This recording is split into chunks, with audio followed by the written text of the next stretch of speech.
So mag-continue ta atong discussion sa about atong types of nationalism. Dili na ta sa religious nationalism. Ang religious nationalism is national identity in based on religion. Kung parehas mo og pagtuo, mas dali mo magkahiusa. Example sa Israel, ang Judaism ang nag-unite sa mga tao. Next is pan-nationalism. Ang pan-nationalism aims to unite similar ethnic or cultural groups. Bisan na sila sa lain-laing nasod, gusto gyapon nila magkaiusa. Next is diaspora nationalism. Ang diaspora nationalism is money ang mga tao nga nagpuyo sa laing nasod, pero proud gyapon sila sa ilang pagkatawo ug sa ilang culture.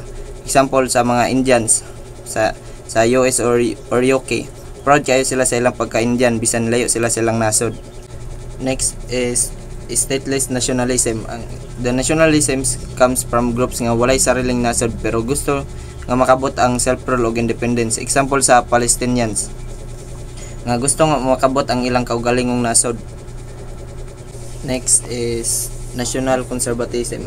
This type focuses on protecting and preserving the culture and traditions of a nation. Kasagaran dili sila gusto nga dali ra mausab ang ilang society.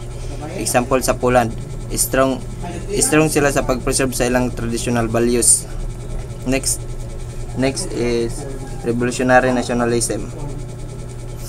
This happens when kaning ang mga tao gusto og kabaguhan o gusto nila makuha ang independence through revolution. Kaning klase nga nationalism kasagaran makita kung oppress ang mga tao. Example sa Vietnam, ang mga Vietnamese nag-away para makuha ang independence gikan sa foreign control. Next is left-wing nationalism.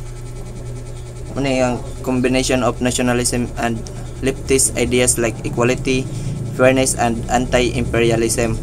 Example, mga leftist ang movement sa Africa during the 1960s